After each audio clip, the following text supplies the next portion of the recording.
Oh, kalau lahir saya ruwet. Saya lahirnya di Bandung.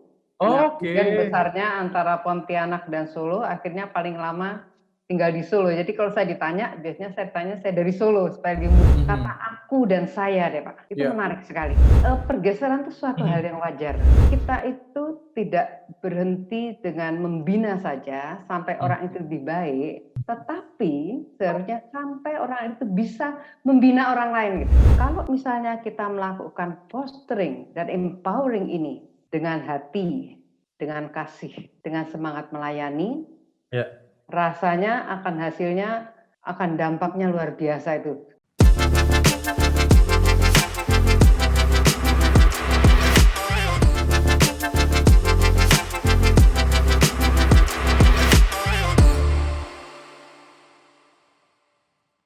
Oke, kembali lagi di Binus Podcast dengan cerita-cerita binusan yang belum pernah diceritakan sebelumnya. Kali ini saya mengangkat satu tokoh yang menurut saya ini cantik, awet cantik apa awet muda ya. Dan mungkin sebagian orang tahu dengan sosok ibu yang satu ini, yaitu Ibu Inneke Endra Dewi. Apa kabar Bu In? Baik Pak Haris. Baik ya Baik. Bu. Ya. Ibu, ini Ibu awet muda apa awet cantik sih Bu? Pak Haris bisa aja. Iya, saya tahun 2000 ya mengenal Ibu loh. Kalau nggak salah itu Ibu sudah jadi dekan ya Bu ya, betul ya? Iya, Atau waktu itu jadi 2000 dekan tahun Fakultas 2000? Sastra mungkin ya.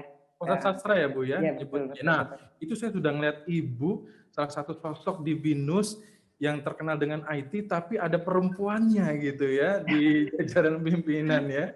Dan itu adalah Ibu Inneke gitu ya Bu ya. Apa kabar Bu, sehat? Sehat Pak, baik. Sehat ya.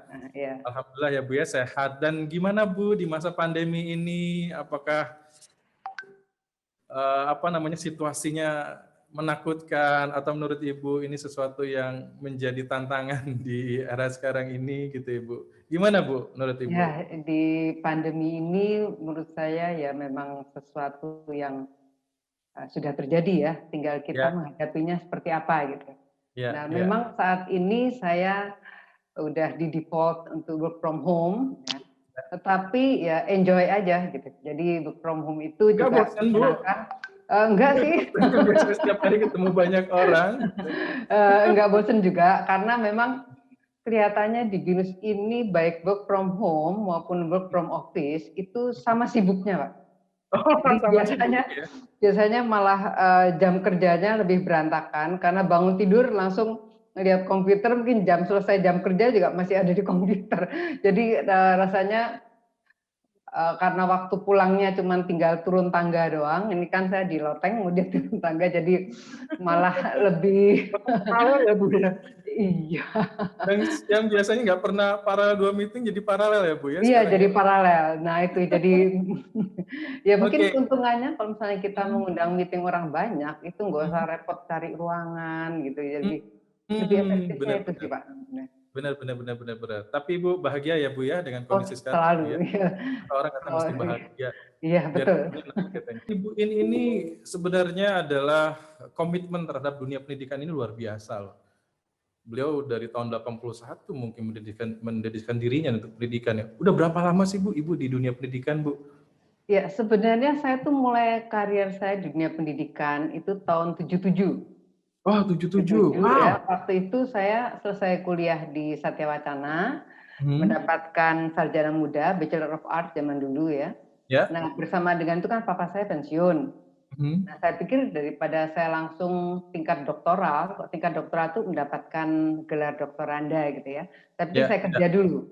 Jadi, ya saya kerja, saya mengajar di SMP dan SMA TNH, Taruna Nusa Harapan Mojokerto. Oh, oke. Ya, 1 di Mojokerto tahun. itu? Mojokerto Pak, ya. Oke. Ibu lahir di Mojokerto atau memang besar di sana? Oh, kalau lahir saya ruwet. Saya lahirnya di Bandung. Kemudian besarnya antara Pontianak dan Solo, akhirnya paling lama tinggal di Solo. Jadi kalau saya ditanya, biasanya saya tanya saya dari Solo supaya lebih mudahnya. Bukan orang Bandung ya Bu ya? Oh, bukan. Nah, Sama Bu, jadi kayak istri iya, saya juga. gitu Istri ya. saya orang Bandung, tapi lahirnya Hmm. di Medan gitu. Nah, Kurang lebih besarnya paling lama di mana itu? Jadi iya kota. makanya nih, ya akhirnya turunnya tetap aja di Bandung-Bandung juga gitu ya. Padahal Betul. lahirnya di Medan. Kalau orang lihat apa tanggal lahirnya atau tempat lokasinya di Medan, loh kok di Medan gitu ya. Padahal Itu di nggak ada Blitar. gaya medannya lagi dan Iya makanya. ya, Saya menurut pikir saya ibu, wah bahasa ibu Sunda nggak ternyata, tahu dan iya, saya pikir ibu ternyata orang Bandung. Wah ternyata apa orang namanya, Solo Pak. Jadi saya mungkin kalau mudanya tanyain dulu neng gelis ya. Ternyata Solo ya Bu ya. Mbak Yu ya, Mbak Yu. Bayu. Oke. Iya iya. Baik, Bu.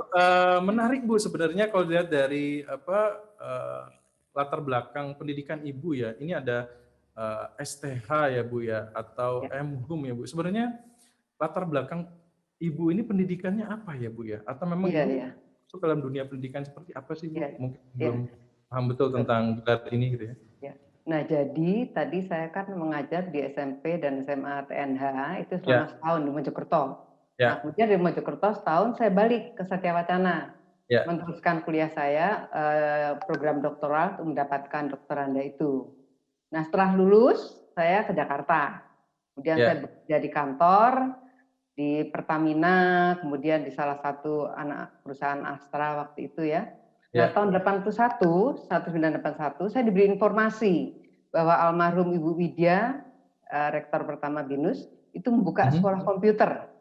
Nah, Oh, saya oke. ditanya oleh sepupu almarhumah waktu itu teman saya, apakah saya bersedia mengajar bahasa Inggris di sana. Nah, kemudian Oh, saya diwawancara waktu itu dengan Pak Karmilus, terus saya ngomong, saya nggak tahu komputer loh, nggak apa-apa Bu.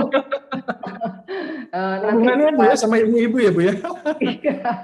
Nah, kemudian nggak apa Bu, bisa bisa tahu dulu dan ikut kursusnya. Waktu itu saya ikut kursus pengenalan komputer sama flowchart waktu itu pernah ya.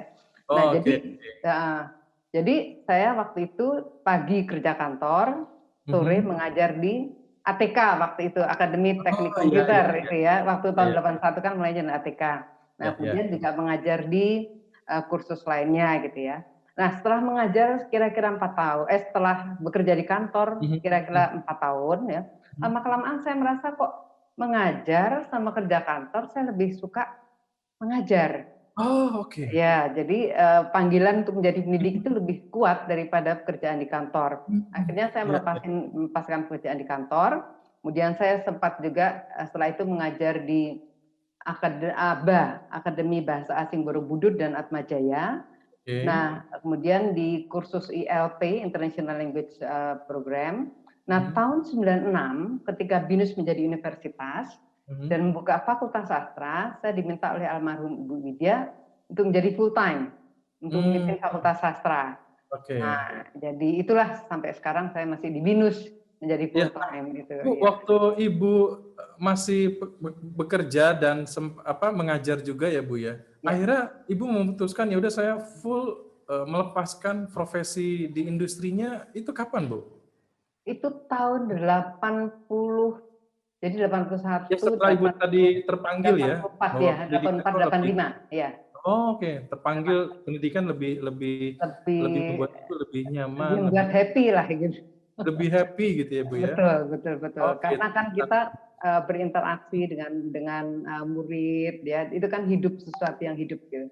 Iya, iya, iya, iya. Ah, di situ udah mulai Ibu mendedikasikan Ya, dirinya untuk di dunia pendidikan ya, Bu, ya? betul betul Nah, Pak, betul. berarti latar belakang Ibu di sastra nih? Atau Latar belakang saya waktu bener? itu namanya Fakultas Sastra dan Seni, tetapi itu pelajarannya campuran antara pendidikan, jadi bahasa Mhm, Inggris itu menjadi guru dan mhm, sastra. mhm, Jadi pelajaran sastra juga ada, mhm. pelajaran linguistik ada, kemudian pelajaran untuk pendidikan juga ada. Nah itu. Iya, iya, iya. Karena menarik sih, Bu. Sebenarnya kalau Ibu dalam kondisi sekarang gitu ya, Ibu sekarang, kontribusi untuk pengembangan quality management ya, Bu, ya, Iya iya. di BINUS sendiri. Saya mau mau coba melatar belakangi sebenarnya pendidikan Ibu tuh seperti apa atau Oh bagaimana iya gitu. iya iya, Ternyata betul memang betul latar betul. belakangnya di Iya iya. bahasa bahkan Ibu sempat menjadi dekan ya, Bu, ya, di Fakultas Sastra Betul ya, Bu, betul ya, di betul saat betul. itu ya? Ha, ha, ha. Oke. Nah, Heeh. ya itu saya menjadi dekan. Nah, ketika menjadi dekan, kemudian diminta oleh almarhum Ibu Widya untuk Mhm. melanjutkan studi untuk S2, studi master kan tuh keharusan ya. Jadi akhirnya saya sekolah, tapi sebelum itu pada tahun 84 itu saya ingin belajar mengenai mengenai mendalami keagamaan saya sendiri, agama Kristen gitu. Nah, saya melihat bahwa karena saya pikir kalau sayanya bertambah baik, saya bisa membagikan orang juga lebih baik gitu. Nah, karena itu saya belajar teologi 4 tahun dan mendapatkan sarjana teologi itu. Walaupun saya tidak jadi pendeta karena panggilan saya tidak di situ gitu. Hanya saya menerapkan hal yang dipelajari itu dalam kehidupan sehari-hari lah, seperti itu. Nah, kemudian pada waktu mungkin saya umurnya udah 50-an ya, 53 atau 52 gitu. Saya tuh merasa kok Fakultas Sastra ini secara internal kok nggak ada doktornya ya. Ya, jadi rasanya mikir kenapa sih kita kok waktu itu memang masih sulit untuk mengajak orang untuk belajar menjadi S3. Kalau sekarang kan udah banyak ya. Nah, akhirnya saya mengatakan sama suami saya, kalau saya ngambil program S3 gimana? Dia bilang ya terserah kamu, cuman saya kesian karena kalau orang belajar itu kan repot toh. Ibu rumah tangga tuh kalau belajar itu kan repot ya Pak. Maha repot lebih dari itu. Karena dia belajar iya, kerja iya, ngurus rumah tangga iya, ngurus anak iya, ngurus dapur iya gitu. Jadi ya kamu kuat nggak gitu. Multitasking ya Bu ya? Iya, multitaskingnya luar biasa gitu. Jadi itu hebatnya perempuan Bu katanya. Iya, betul. Nah, akhirnya satu harus fokus gitu. Betul. Jadi saya bilang ya sebenarnya masalahnya it's now or never gitu. Jadi kalau saya tidak mengambil gelar S3 sekarang ya berarti saya enggak. Saya pikir gitu. Cuman sekali, kenapa enggak? Cobalah. Akhirnya saya ngambil program S3 itu dengan selaras dengan S2-nya di Atmajaya juga. Nah itulah. Jadi kemudian kalau di QMC-nya itu memang di luar dugaan saya sendiri. Jadi waktu itu setelah saya lulus, Prohar mengatakan bahwa saya dimintain bantuan untuk menangani QMC gitu. Saya sendiri juga kaget QMC. Saya belum pernah masuk ke arah manajemennya ya. Mas ya, cobalah saya mengatakan waktu itu bahwa saya belum pernah menangani hal yang bersifat manajemen mutu. Nah, tapi waktu itu saya ingat waktu itu yang Bu Cuto mungkin yang ngomong, Bu, Ibu kan sedikit banyak udah paham. Nah, kemudian kalau misalnya dan secara soft skill-nya itu udah oke, kalau hard skill bisa dipelajari. Memang gitu sih. Nah, itu akhirnya saya ke QMC. Itu sih, Pak. Oke. Buat Ibu itu satu tantangan ya, Bu ya? Atau mungkin apa Ibu yang melatar belakangnya akhirnya Ibu kalau bicara tentang latar belakang pendidikan yang Ibu dalami gitu ya dengan yang apa yang Ibu lakukan sekarang ini, apa sih Bu yang bisa Ibu ambil pelajaran di situ, Bu? Ya, sebenarnya kalau di dalam latar belakang pendidikan itu secara keilmuannya nggak ada, kecuali kalau jiwa untuk analisa barang itu, nah itu masuklah. Tapi kalau ilmu linguistik, ilmu sastra nggak nyambung dengan QMC, Pak. Tapi memang ya saya harus belajar banyak ketika di QMC. Iya, berarti kita harus siap dimanapun ya Bu ya, dan kapanpun, apapun ya. Betul Pak. Ya. Bu, saya mau mendalami apa yang menjadi apa yang pernah Ibu pelajari ya selama sekolah dan sekarang ini yang mungkin Ibu sebenarnya apa yang Ibu dapati sekarang ini di latar belakang pendidikan Ibu, apa sih Bu yang mungkin Ibu bisa sharing ke kita Bu? Karena kita yakin keilmuan yang Ibu pelajari dan juga terapkan, bahkan sampai sekarang juga Ibu juga masih mengajar ya Bu ya? Saat ini masih mengajar, masih ya Bu ya. Nah, apa sih Bu yang mungkin Ibu bisa ceritakan gitu ya terhadap keilmuan Ibu di apa yang Ibu dapatkan sekarang ini? Ya, kalau saya bidangnya adalah linguistik. Linguistik ya Bu ya? Oke. Ya, jadi bukan sastranya. Jadi linguistik itu adalah ilmu mengenai bahasa. Dan ilmu mengenai bahasa itu ada yang murni, ya misalnya adalah fonologi, bagaimana pengucapan gitu. Kemudian nanti semantik, ilmu mengenai arti, kemudian sosiologi gitu ya, itu mengenai terapannya. Nah itu yang saya ajarkan. Nah kegunaannya atau manfaatnya sebenarnya adalah supaya mahasiswa tuh aware bahwa di masyarakat ini bahasa tuh tidak statis, bahasa tuh berubah. Nah perubahan-perubahan ini seringkali harus dimaknai atau harus dimengerti oleh baik itu generasi yang sekarang maupun generasi yang lebih atas gitu. Kalau kita lihat mungkin bahasa setiap orang itu berbeda, bahasa setiap generasi juga berbeda. Kita akan mengambil contoh, Pak. Kata aku dan saya deh, Pak. Itu menarik sekali. Nah, pada waktu saya kecil itu enggak boleh, Pak. Enggak boleh orang bilang aku dengan siapa, enggak boleh, biasanya harus saya. Bahkan kalau dipanggil kan, ini saya gitu kan ya. Kalau sekarang enggak ada orang dipanggil Bella, saya enggak ada, paling ya apa gitu ya. Zaman dulu gitu. Nah, kemudian kata aku dan saya ini berkembangnya seperti ini. Kalau secara formilnya itu kan harusnya saya pada orang yang lebih besar, lebih tua secara formil ya. Sedangkan kalau aku pakai untuk teman, apa untuk yang lebih kita ya lebih biasa, lebih erat lah hubungannya. Nah, tapi sekarang ini kalau kita perhatiin terjadi pergeseran. Nah, kata aku tuh kadang-kadang bisa dipakai untuk siapa saja gitu. Nah, memang waktu mungkin 7-8 tahun yang lalu, saya sempat kaget-kaget ketika pertama kali dengar mahasiswa saya mengatakan, "Mem, aku," gimana sih? Dia tanya, "Kamu tahu nggak sih bedanya aku dan saya?" Saya kan nggak bilang, "Kamu nggak boleh." Kenapa, Mem? Nggak boleh ya? Ya, kamu tahu nggak bedanya? Ya, kalau saya itu kan yang di buku-buku itu, Mem. Gitu. Kalau ngomong ini kan aku. Oh, alah, ini dulu kadang saya mikir, dulu diajarinnya gimana ya waktu. Jadi tapi saya rasa itu memang pergeseran karena memang di TV, di media massa semuanya udah amat sangat jarang memakai saya. Jadi aku ini makin ya itu salah satu contohnya lah supaya orang aware gitu. Sehingga generasi kita ya. Ya, Bu, menarik, Bu. Bu, saya mau perdalam lagi, Bu. Ibu, kita dengan dunia sekarang ya, Bu ya, memanfaatkan sosial media, bahkan sekarang berkembang TikTok gitu kan. Itu kalau Ibu perhatikan, saya yakin juga Ibu, lingkungan Ibu, anak-anak Ibu, ada bahasa-bahasa yang digunakan, even sekarang istilah-istilah yang kita pikir juga dari dulu, apa sih gitu ya. Ternyata, contohnya kalau Ibu yang merasakan antara saya dan aku pun itu menjadi sesuatu yang oh, ini ada pergeseran ya, Bu ya. Nah, kalau melihat fenomena yang ada, Bu, nah kalau dari sisi Ibu sebagai ahli linguistik nih, apa sih, Bu, yang terjadi, Bu, atau apakah pergeseran ini sudah memang sedahsyatnya sekarang ini ya, akibat tadi Ibu sampaikan pengaruh-pengaruh media, bahkan sekarang sosial media itu sudah masuk ke dalam kehidupan kita sehari-hari, bahkan ya masuk menjadi bagian dalam hidup gitu ya. Gimana, Bu, menurut Ibu nih, Bu? Pergeseran itu suatu hal yang wajar.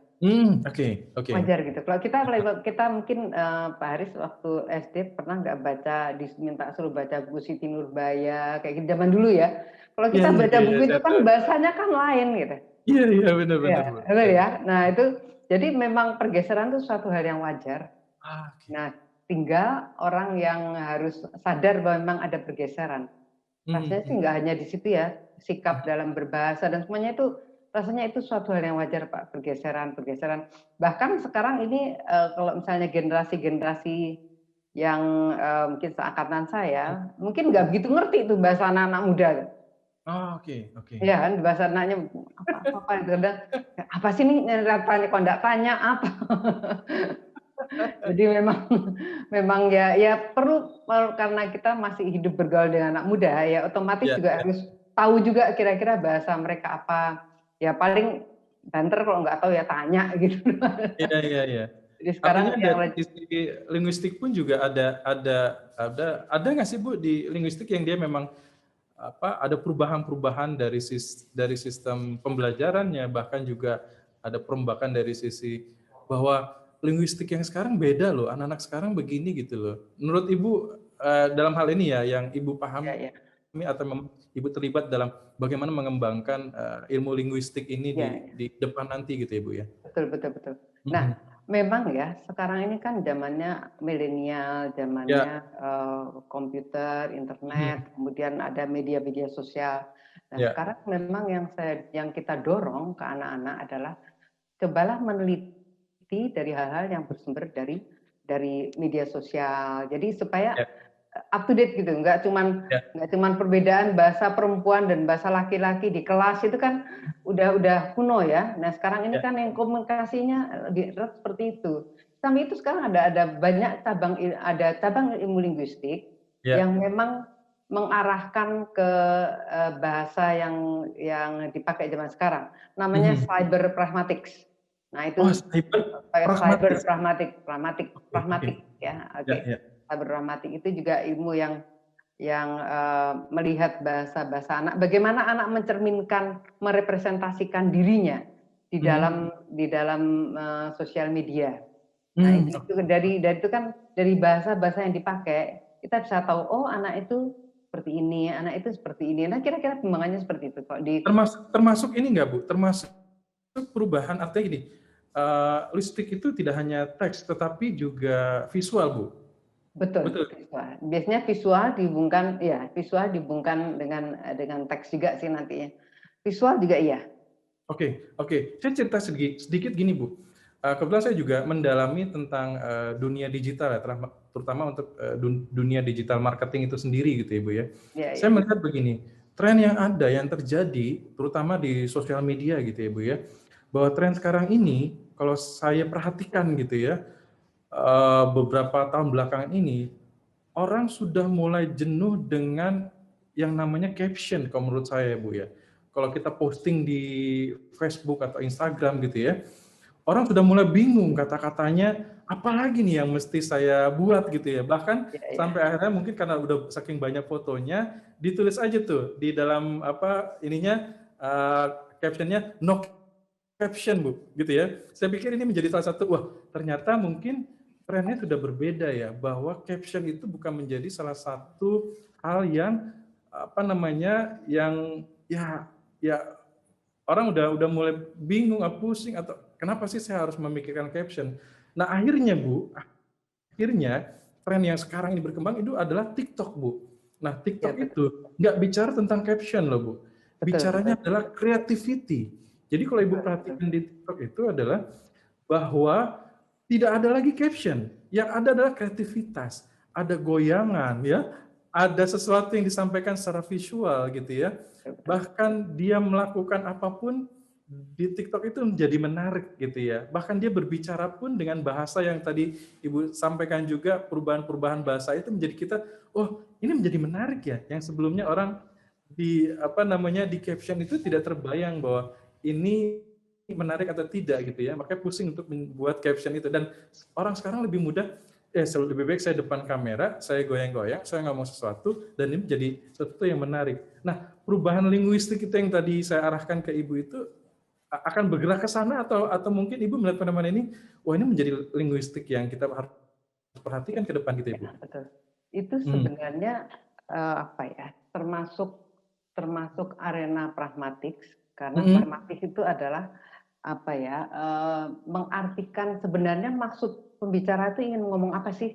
Jadi dengan TikTok, dengan goyangan, dengan seruan, dengan apa itu, sebenarnya dia mau ngomong apa, interpretasinya seperti apa. Nah itu ilmu yang areanya pragmatik. Jadi area linguistik itu bisa dikembangkan juga tuh. Jadi maksud saya supaya anak itu memanfaatkan linguistik sesuai dengan era sekarang ini. Oh iya. Menarik. Kalau dengan yang dulu lagi, aduh orang udah bosen. Iya betul Bu. Betul Bu. Saya terus terang hari ini belajar nih sama Ibu dari perspektif linguistik ya. Pernah saya juga dapat dari perspektif psikologis orang yang mungkin orang sudah basis teks itu sudah mulai mungkin tidak terlalu dilihat gitu ya, bahkan basis visual. Dan saya juga penasaran kenapa sekarang akhirnya basis visual gitu ya.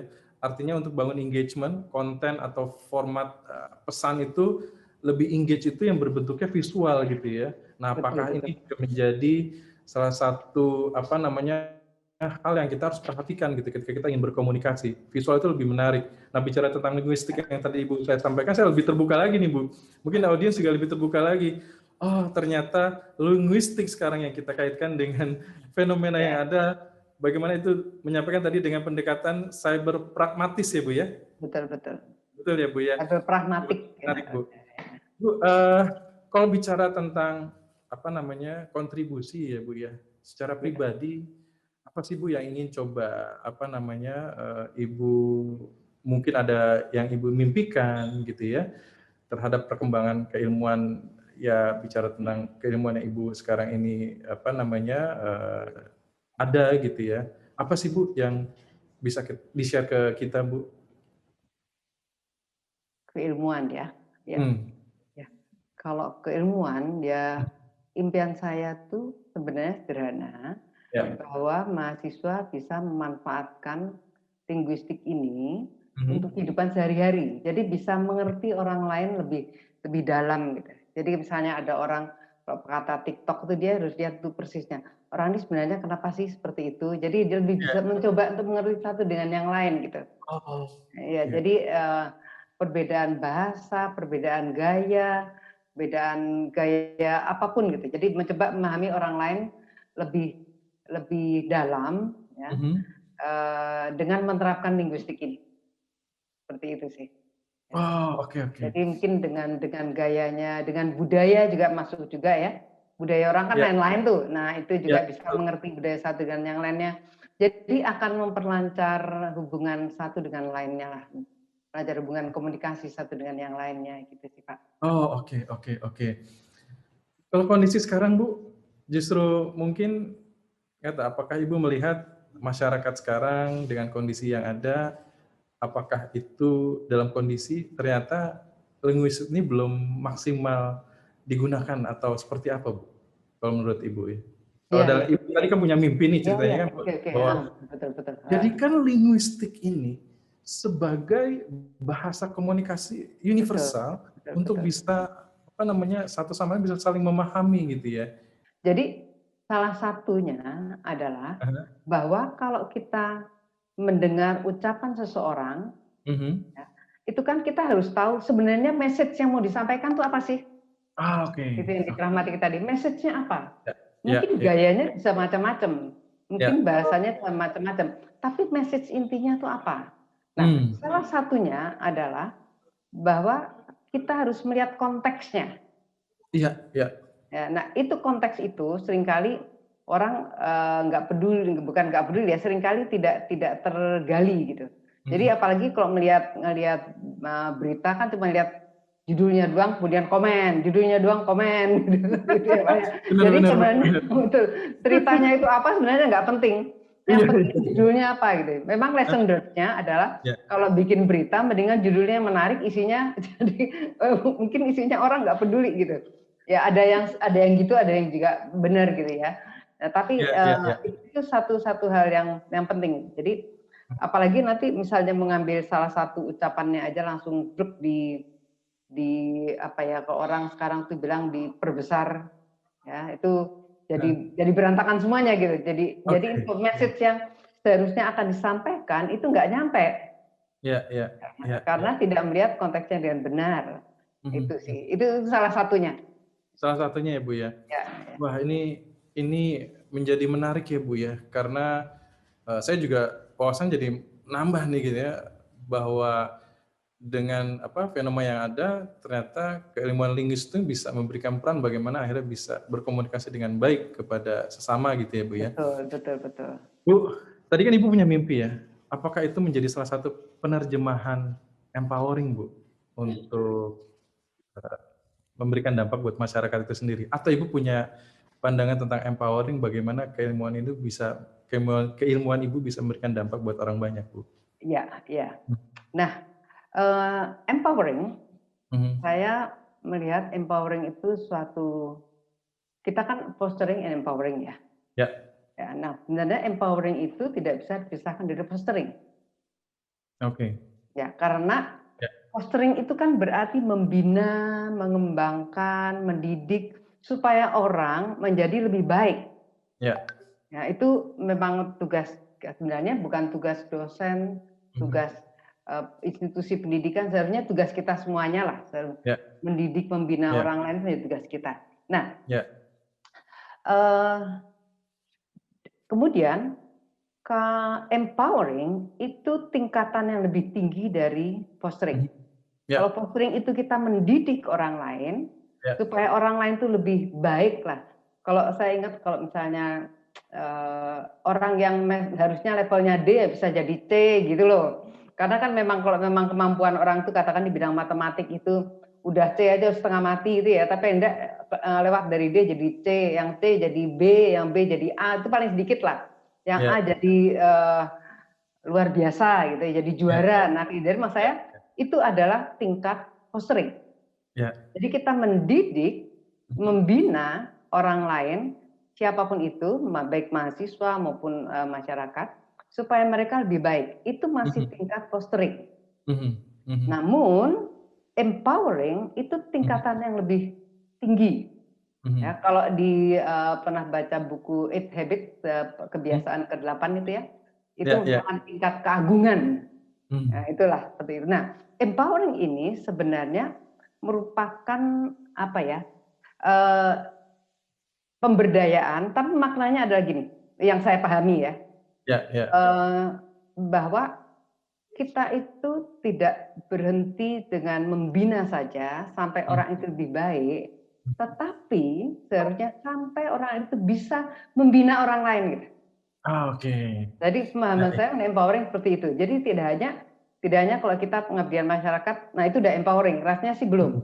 Ya, kalau kita mau mengukur, harusnya mengukur sampai seberapa dia bisa membina orang lain. Jadi kalau kita misalnya kita fostering mahasiswa sampai mahasiswanya bisa berbuah gitu. Jadi semacam kayak sel group. Ya, kayak sel grup gitu ya, dia pecah, kemudian ini pecah lagi. Nah, bayangan saya, andai kata fostering dan empowering ini dilakukan oleh seluruh binusyan, wah itu akan benar-benar dahsyat. Nah, tapi ketika memikirkan ini, sebenarnya saya ingat almarhum Ibu Widya ya. Dia tuh mengajarkan ada 3 hal yang diajarkan. Yang pertama itu adalah mengenai kepemimpinan. Jadi kalau kita memimpin itu, kita memimpin dengan hati. Kemudian prinsip beliau yang kedua adalah memimpin dengan kasih. Yang ketiga adalah memimpin itu adalah melayani. Nah, kalau saya mencoba integrasikan dengan fostering and empowering ini, kalau misalnya kita melakukan fostering dan empowering ini dengan hati, dengan kasih, dengan semangat melayani, rasanya hasilnya akan dampaknya luar biasa itu. Kebayang nggak binusyan puluhan ribu itu melakukan empowering dan fostering and empowering. Nah itu gimana ya, semangatnya itu gimana gitu supaya semuanya melakukan itu. Iya betul, dalam dan dahsyat. Kalau menurut Ibu ya, Ibu dalam keilmuannya Ibu gitu ya, apa sih Bu yang mungkin Ibu bisa share ke kita juga? Menurut Ibu apa yang sudah Ibu lakukan? Mana yang menurut Ibu inilah empoweringnya saya gitu Ibu ya. Artinya apa yang saya lakukan ini, walaupun tidak ya kalau bicara tentang empowering tadi Bu yang tepat sekali, yang saya sangat setuju sekali deh dengan apa yang Ibu sampaikan tadi gitu ya. Walaupun tingkatan empowering itu kan tidak serta-merta harus besar impact-nya gitu ya Bu ya. Betul. Dalam kehidupan sehari-hari pun juga itu adalah empowering gitu ya. Dari sisi Ibu nih ya, Ibu nih, kira-kira apa Bu yang mungkin inilah saya menerjemahkan tentang empoweringnya itu sendiri sih Bu gitu. Ya. Mungkin hal yang simple dalam mengajar gitu ya, dalam apa aja ya. Oke. Ya apapun Bu. Apapun ya. Mungkin itu dalam mengajar itu hal yang simple sekali adalah misalnya kalau saya mengajar Sound of English ya, jadi English pronunciation gitu. Nah, saya mengajarkan cara pengucapan katakan the gitu ya, misalnya seperti itu. Nah, kemudian saya biasanya suka bagi kelompok dan anak-anak, ketika ada anak-anak diminta untuk latihan. Nah, yang lain ini tahu nggak bahwa pengucapannya benar atau salah? Itu kan simpel ya. Kalau dia tahu berarti dia udah empower ini sebenarnya itu karena dia tahu saya ngajarin dia tahu, dia bisa betulin temennya. Nah, itu kan hal yang simpel gitu. Yes. Ya meskipun ya itu salah satu hal yang sangat simpel yang bisa dilakukan. Jadi membuahkan hal positif gitu, seperti itu. Oke Bu. Dahsyat sih Bu, kalau hal kecil itu itu bagian dalam empowering ya. Artinya kan memang kita apapun yang kita lakukan kecil, kalau kita menyadari bahwa ini juga bisa membantu orang dan orang lain menerima manfaat terhadap apa yang kita lakukan. That's the empowering gitu ya Bu ya, menurut Ibu. Ya, dia menerima manfaat, tidak hanya menerima manfaat, tetapi juga menyalurkan ke orang lain. Nah, itu empowering.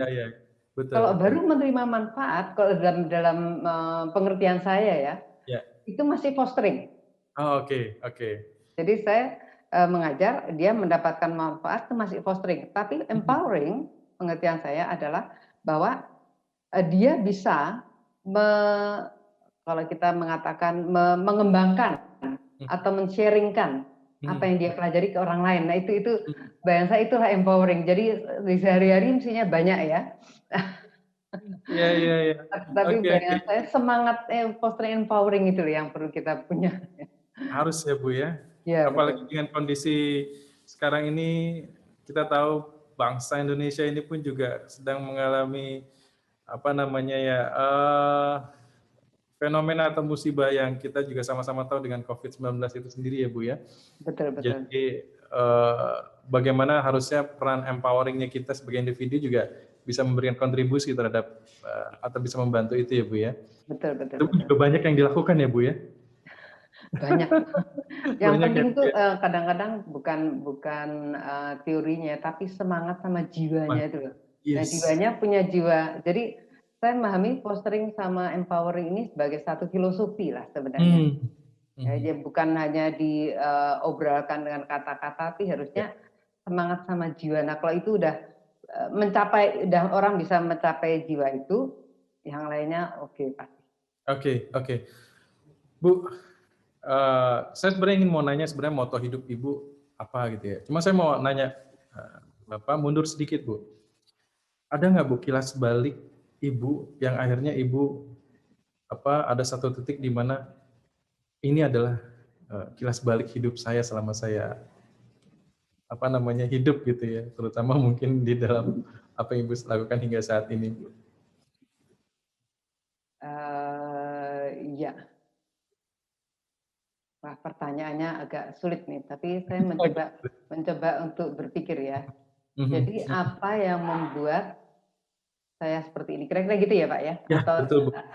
Betul, yang akhirnya Ibu komit dengan apa yang Ibu lakukan sekarang ini, yang pada akhirnya apa yang Ibu dapat sekarang ini ternyata ujungnya nanti sebenarnya apa sih arti hidup ini gitu, untuk apa sih hidup ini, sehingga nanti kira-kira moto apa nih mungkin bisa share ke kita yang mendengarkan atau yang mungkin yang muda-muda untuk bisa banyak belajar terhadap Ibu nih gitu ya. Ya, mungkin moto yang nomor satu itu adalah bersyukur ya. Nah, ini adalah makhluk yang kalau kita lihat tuh yang rentan. Nah, orang itu tidak bisa hidup tanpa ada sesuatu yang dikatakan the higher. Higher itu mungkin secara agama bisa mengatakan bermacam-macam, tapi dengan Tuhan. Nah, jadi sebenarnya tuh moto pertama itu adalah orang tuh harus memiliki hubungan dengan Tuhan. Saya sangat menekankan ini karena apa? Karena ketika saya menjadi dekan, itu orang kalau misalnya mau DO itu kan ke dekan. Kadang-kadang saya menanyakan kehidupan kerohanian mereka. Kalau mereka misalnya yang Buddha, apakah masih ikut kebaktian Buddha? Yang Kristen, apakah saat teduh? Yang Muslim itu apakah sholat. Pada umumnya mereka-mereka yang tidak karu-karuan ini memiliki hubungan yang rapuh dengan sesama. Nah, itu dia yang membuat mereka itu yang buat mereka menjadi lemah. Ada masalah sedikit down, ada masalah sedikit ngambek. Jadi ada yang waktu itu karena pernah guru itu ditanya sama temennya karena dia udah cuti setahun, kamu masih hidup ya? Gitu pun dia tidak mau kuliah lagi.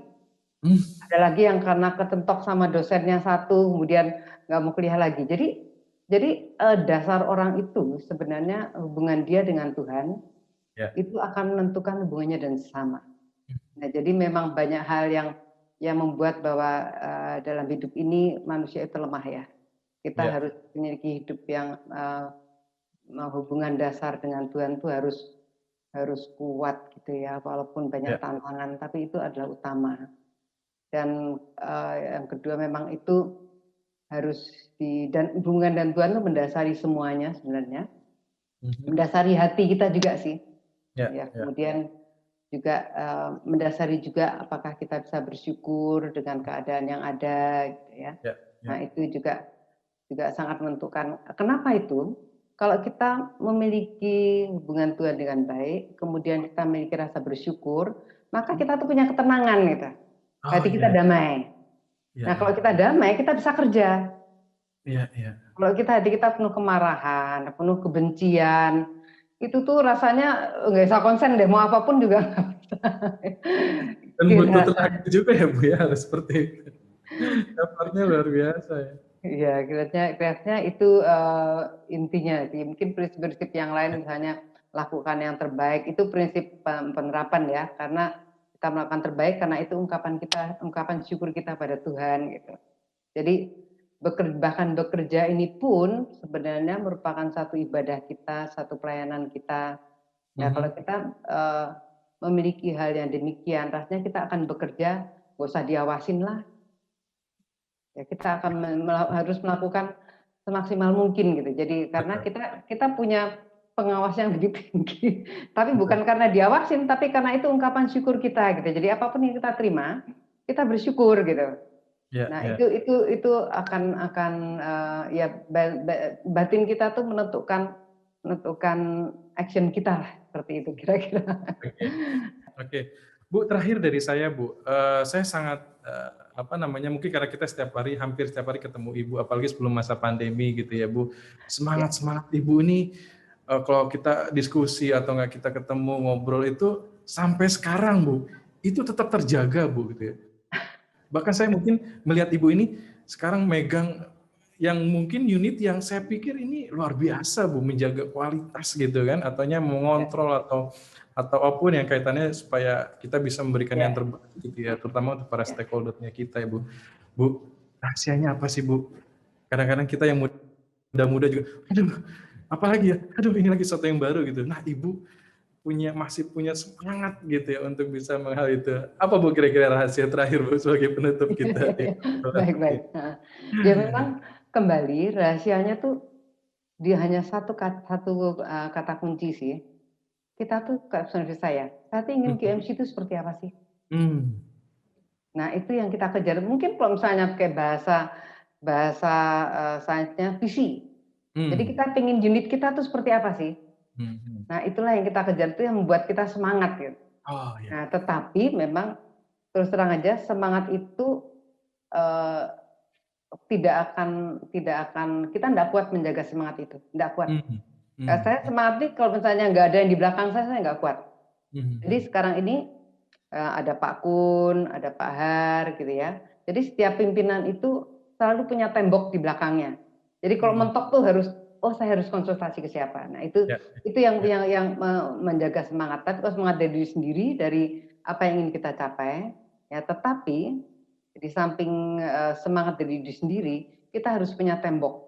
Tembok itu adalah yang kalau kita mau jatuh tuh ada yang ada yang menahan gitu ya. Nah yang menahan itu adalah pimpinan di atas. Sekarang ini Pak Kun, Pak Hari. Kira-kira seperti itu Pak yang buat semangat. Wah Bu, saya sebenarnya pengen banyak sekali menggali Ibu nih.